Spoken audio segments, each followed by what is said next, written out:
This large marshmallow is one of the families we did last week. Got kind of leathery leaves. It'll have red berries if it had fruit on it. It's Aquifoliaceae. This is the holly family. This is the Alpine holly. Been pruned into sort of an attempt at a topiary. A meatball. A lot of grasses. And again, you can see this kind of bluish green or kind of waxy grayish green color. And then in amongst that, it's kind of hard to believe it's mowed. But that's a sedge in amongst the grasses there. You can see the bracts underneath. This is actually cypress. Not all the sedge family has those kind of bracts under there, but cypress is distinct by having these bracts like that. And it's hard to say there's not much of it to compare to those, and it's wet. That doesn't help.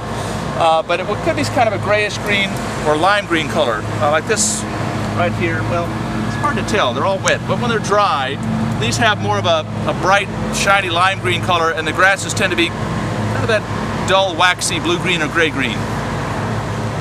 So these you can see again, the three ranked bracts coming out there. At the base, if you look down at the bottom, you see the leaves come out in three ranks. And the stem of this one is small enough, it's kind of hard to tell, but if you roll it in your fingers, you can tell it's not quite cylindrical. It's a little bit angular. We're going to try to find a bigger cypress when you see really clearly the angled stem.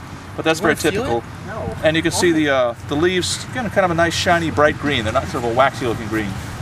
This is cypress in the Cyperaceae, but again, we also have out in the pond the spike rush, which is Eleochris, also in the Cyperaceae. The great big bulrush out there is also Cyperaceae, so there's variations on it.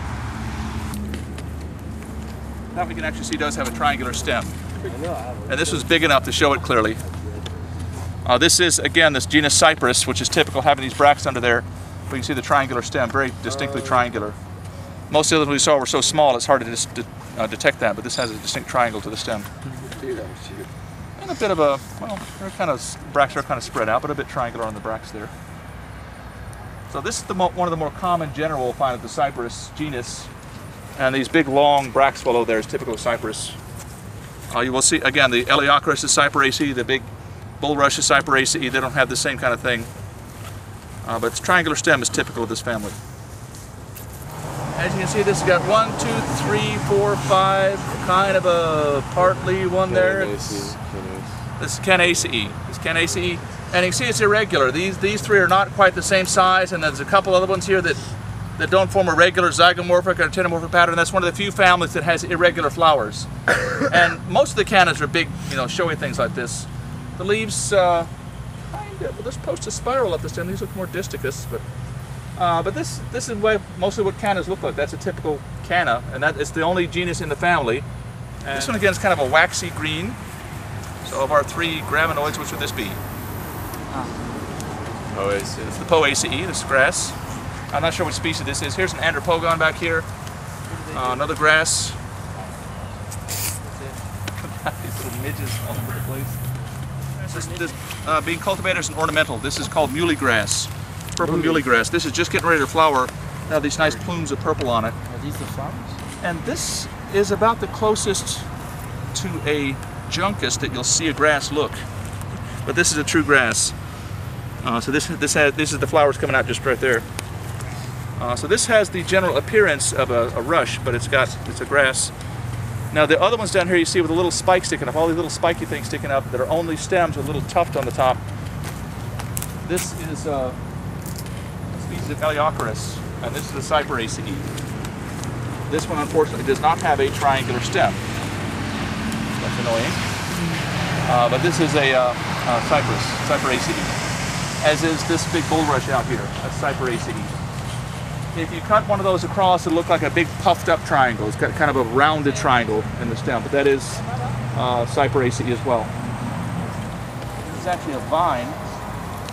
Vines are a bit unusual in this family, but not uncommon. If you look at this, there's grass.